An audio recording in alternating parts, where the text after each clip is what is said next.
The Amazon jungle, April 1925. 3 Englishmen, accompanied by 2 Brazilian locals, make their way through the dense foliage. The men are searching for an ancient lost city that has been rumored to be hidden deep within the rainforest.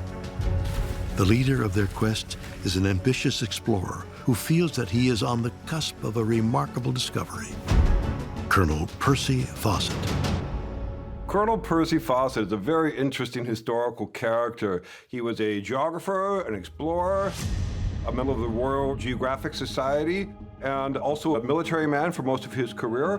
So a very capable individual, and he was responsible for exploring and mapping a lot of the unknown regions of South America. So Colonel Fawcett makes an interesting and rather dashing figure.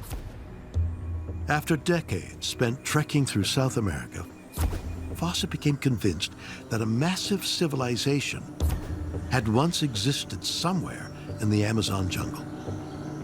Fawcett came upon this particular manuscript that was supposed to have been written by Bandeirante, a Portuguese fortune seeker, back in the 1700s.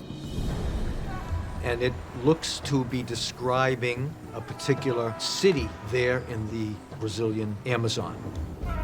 That manuscript describes not just a lost city of ruins, but a lost city of epic proportions. The lost city of riches, a city of gold, and architectural marvels, technologically developed, things that you would absolutely not expect to find in the middle of the South American jungle. In time, Fawcett's fascination with a lost city in the Amazon turned to obsession.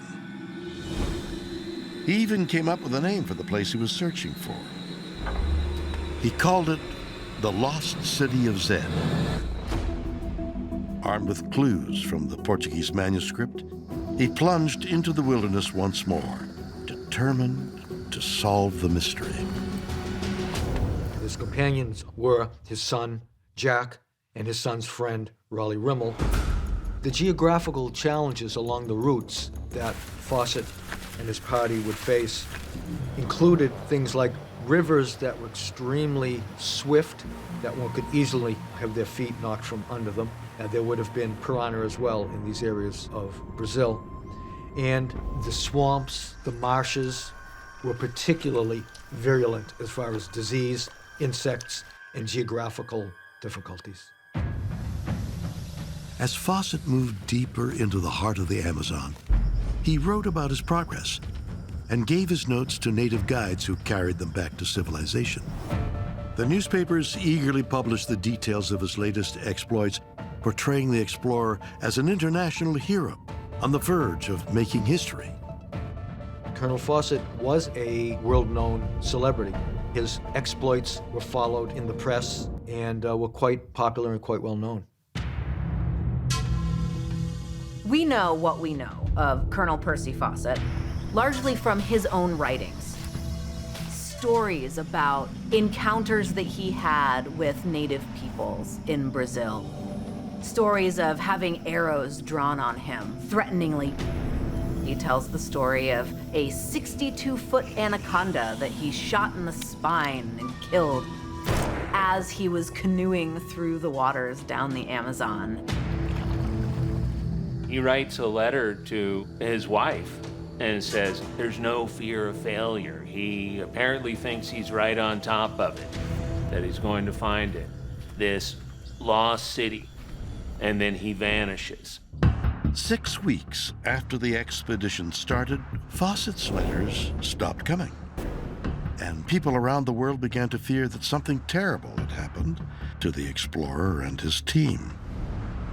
After weeks, months, and eventually years of waiting with no word from him, it became clear that Colonel Percy Fawcett, his son Jack, and his son's friend Raleigh Rimmel would never return from the jungle. There was a great interest in what could have happened.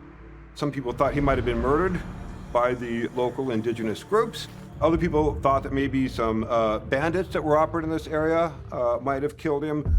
Some people even said that, look, maybe he found it. Maybe he found his lost city of Z and just decided to stay there the rest of his life. The lost city of Zed, found at last? Is it possible that Fawcett's dream actually became a reality? Brian Fawcett, his youngest son, reported that there's a distinct possibility that Percy Fawcett did not intend to return.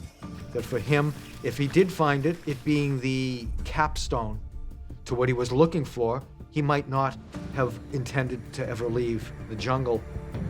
If you have dedicated your life now to finding this lost city of treasure, gold, and you actually find it, maybe you don't want to reveal it to the rest of the world.